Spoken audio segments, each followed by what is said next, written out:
पैसा झुन्डेको गाई पैसा हो पैसा मेरो बारी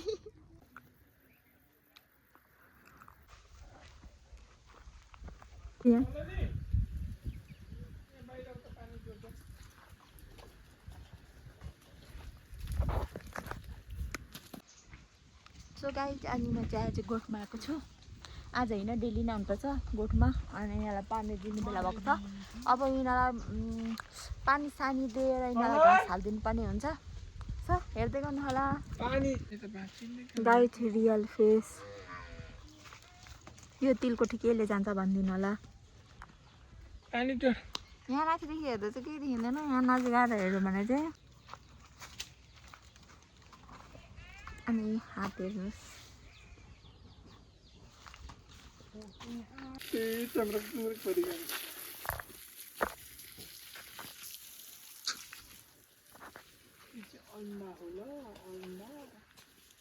अंडे मन मंडा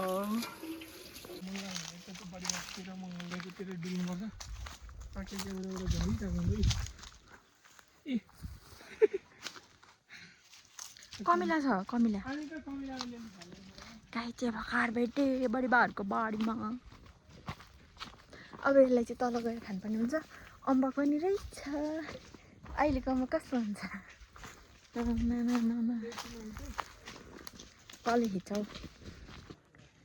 गाई चाहिँ हामी चाहिँ तल बुझहरूकोमा घाँस छ अरे अनि त्यही भएर घाँस लिन हिँडेको चाहिँ नामले डोरी बोकिरहेको छु अनि मिनी ब्लक यहाँ चाहिँ एवाकार गाडी एवाकार सबै एवाकारको बोटै बोट छ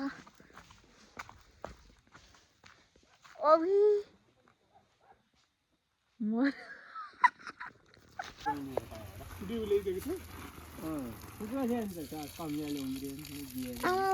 टन्नै पो रहेछ झन् बिउ उयो गर्नुभएको होला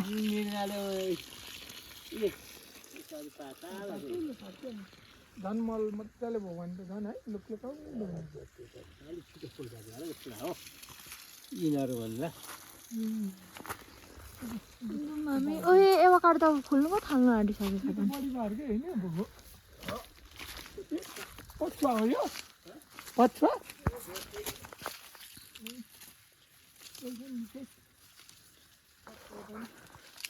ए यो त अहिले हुँदैन पछि मात्रै हुन्छ नि त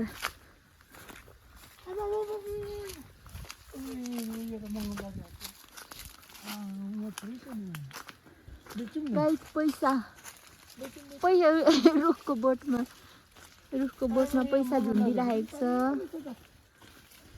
पैसा झुन्डेको गाई पैसा हो पैसा मजाले रहेछ कस्तो मजाले हरेको गाडी बारी गाई त क्या सन्जय मैले चाहिँ एउटा पाकेको एउटा काठ भेटेँ अनि यसलाई चाहिँ तासेँ अब यसलाई चाहिँ खानुपर्ने हुन्छ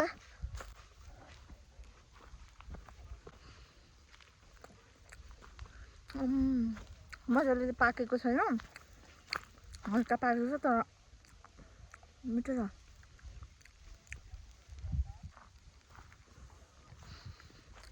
चक्कस लाउनुपर्छ अब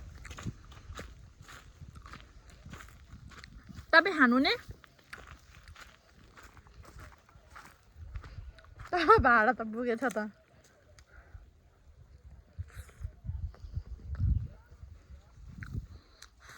आमामा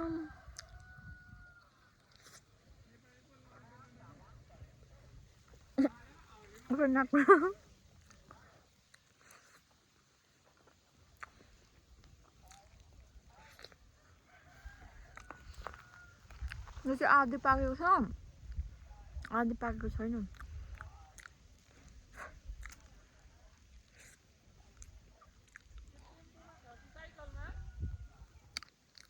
अझै त्यो खायो अब त्यो चाहिँ पाकेको छैन के गर्नु अब बेलामा बारीमै राखिदिन्छु हजुर हिँड्दै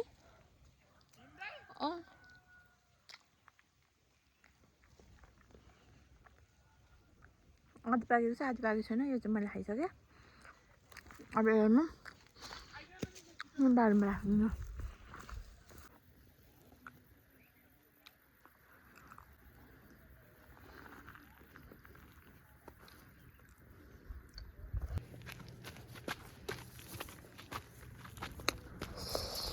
नपाकेको त तितो पो हुँदो रहेछ।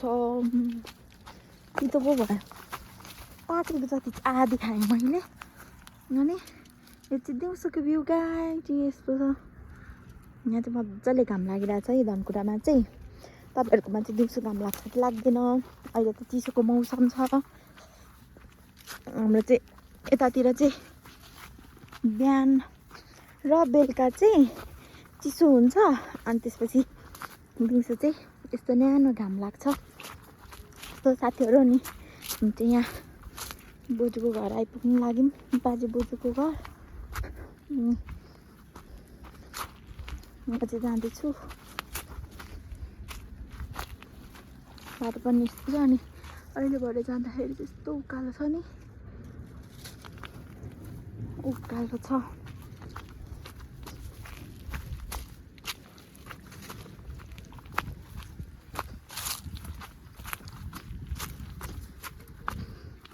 लालु पाते नुग्यो भुइँतिर। वाउ कस्तो राम्रो देखियो। मिठो कलर लालुपाते। यहाँ पनि रहेछ। फुलमा त बोतल फलेछ त नि। फुलमा बोतल फलेछ। यो चाहिँ सायद मृग खेदाउनुको लागि लगाउनु भएको होला। मृगहरू दुम्सी के आउँछ के यहाँ केही लगाउनै दिँदैनन् खानै दिँदैनन्। मृग दुम्सी खरायोहरूले। यहाँ घरमा चाहिँ बाजे र बोजू मात्रै हुनुहुन्छ। यहाँ घाम ताप्नु हुँदैछ। यहाँ चाहिँ बोजू घाम तापिराख्नुहुन्छ। बोजू चाहिँ मजाले कान सुन्नु हुँदैन अनि साररी बोल्नुपर्छ। हात दुखो सबै धुनु भएको आफै? पानी चाहिँ छ? ए खोइ बाजे बाजे भित्र हुनुहुन्छ? ओहो दामी देखिँदो रहेछ त।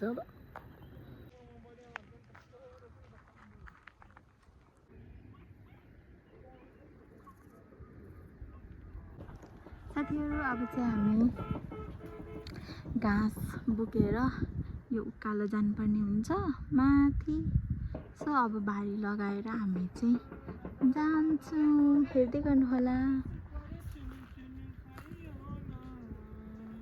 साथीहरू यो उकालो जानुपर्ने। सो अहिले चाहिँ भारी पनि बोकिसकेँ अनि अब म चाहिँ जाँदैछु। त्यस्तो गरम त छैन तर उकालो छ अलिअलि त गलिन्छ। मेरो बारी गाइड निदा त के हो यस्तो। म चाहिँ बोकेर उकालो लागे। यो गरम चाहिँ छैन कि बाटो चाहिँ उकालो छ क्या। म घट्छु होला साथीहरू।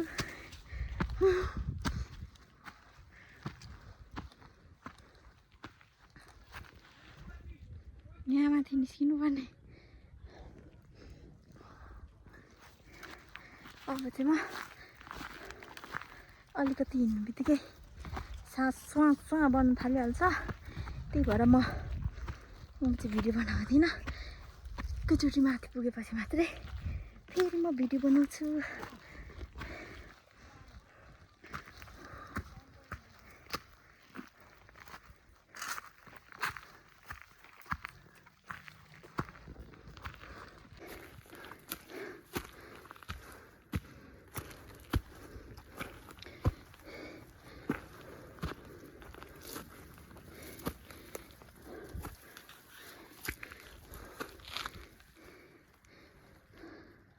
कसले आगो बालेछ?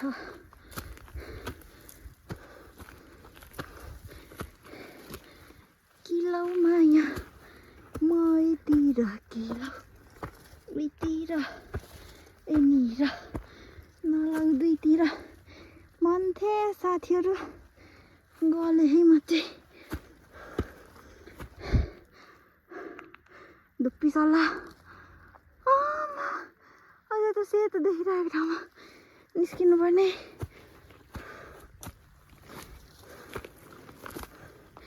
कोई बात नहीं तुम कर सकते हो, कर सकते हो। अब यसै भन्दै त निस्किनु पर्यो नि होइन साथीहरू। कर सकते हो।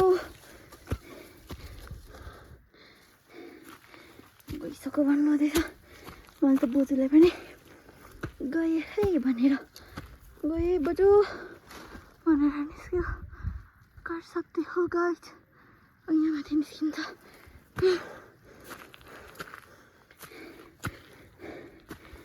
यो बारी चाहिँ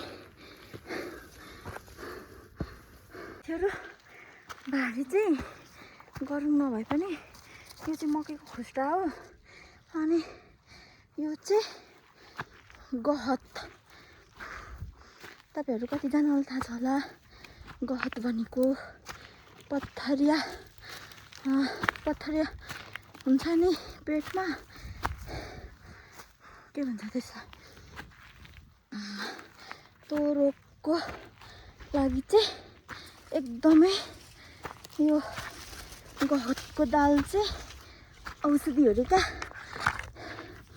यदि हजुरहरूलाई पनि कसैलाई पत्थरियाको झनै लडे समस्या छ भने चाहिँ यसको दाल मजाले खान सक्नुहुन्छ।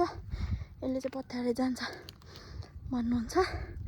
सो गाइस म चाहिँ यहाँ माथि निस्किसकेँ। अलिअलि गरेको जस्तो भयो।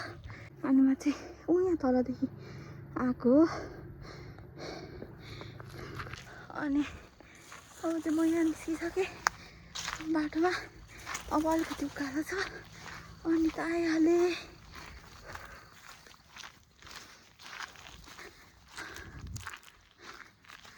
काम गर्ने बानी पनि हराएछ साथीहरू। यस्तै छ।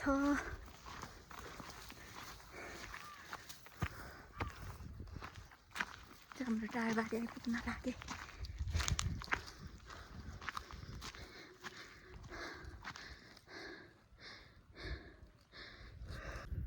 हाम्रो गाउँ चाहिँ यस्तो छ। यहाँ चाहिँ लास्टै भिड छ।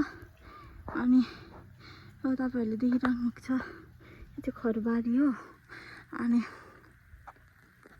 त्यहाँ त्यो बाटो हिँड्दाखेरि चाहिँ कोही मात्रै हिँड्नुहुन्छ। पहिला त हामी नै हिँड्थ्यौँ घाँस दौरा गर्दाखेरि। त्यो बाटो कहिलेकाहीँ त्यो बाटो चाहिँ एकदमै भिड छ, जोगिएर हिँड्नुपर्छ। त्यहाँदेखि लड्यो भने चाहिँ एकैचोटि के को अचार हुन्छ थाहा छैन।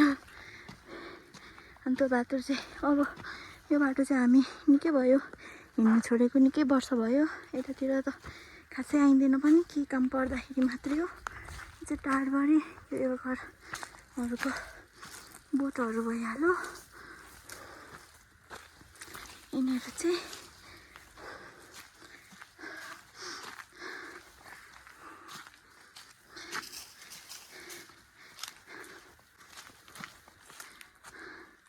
यस्तो रहेको छ। यहाँ चाहिँ पहिला सुन्तलाहरू पनि हुन्थ्यो, तर अहिले चाहिँ सुन्तला जुनारहरू पहिला चाहिँ निकै फल्थ्यो। तर अहिले पछिल्लो समयमा चाहिँ फल्नै छोड्यो। अहिले हाम्रो सुन्तलाको बिरुवाहरू कस्तो हुन्छ देखि यस्तो हुन्छ। अनि फल्दैन, आफै मरिजान्छ के भएको हो। अनि यता चाहिँ प्राय हाम्रोतिर चाहिँ एभोकाडोको बोटहरू मात्रै छ। अब यहाँ थोरै उकालो आयो, म चढ्दैछु। धेरै गरम भारी हुँदा चाहिँ यहाँ उक्लिनुलाई अलिक गाह्रो हुन्छ। तर मेरो चाहिँ हलुङै छ। ओइ डोरी खुस्किनु लाग्यो क्या। डोरी नखुस्के बर्बाद हुन्छ।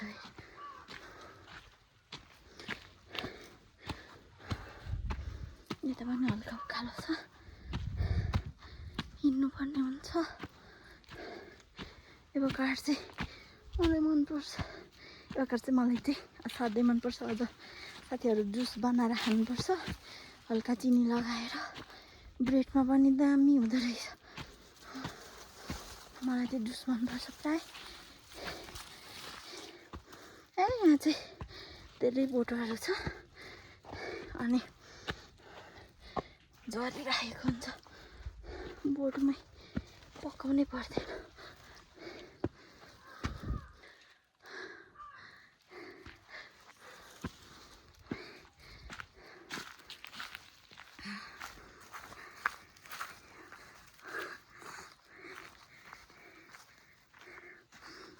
यसरी चाहिँ के हो भन्नुहुन्छ होला? यो चाहिँ एभोकाडो हो। यसरी बारेर बिरुवाहरू चाहिँ हुर्कायो भने मजाले हुन्छ नि त। नभए बाख्राले खाइदिन्छ। अनि त्यही भएर बाख्राले खायो भने मजाले फेरि हुँदैन। यहाँ हेर्नुहोस् गाइस, मेरो खोर्सानीको बोटहरू यति धेरै फलिरहेछ कि अस्ति भर्खर गरिदिएको, फेरि धेरै लगाएको छु क्या मैले। अब फलेपछि म देखाउँछु। यहाँ पनि बार्नु भएको छ। यहाँ पनि एभोकाडोकै बोट छ र पानी हाल्ने बेला भइसकेछ। त गाइस म चाहिँ आइपुगेँ गोठ बेलामा। यस्तरी लडाउनु पर्ने हुन्छ। म आइपुगेँ। लिएर आउँदाखेरि चाहिँ यस्तो पो भइसकेछ। अनि मेरो पाँडी भैँसीहरूलाई मलाई हेरिराख्नु भएको रहेछ। ए घाँस खाँदैछस्? तँलाई नै घाँस ल्याइदिएर आएको।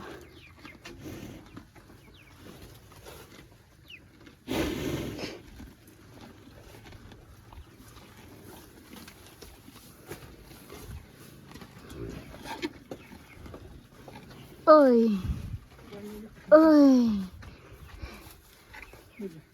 आइज।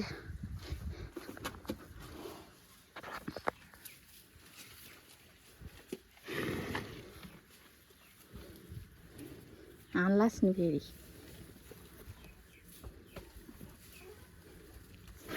के मागेको यसले?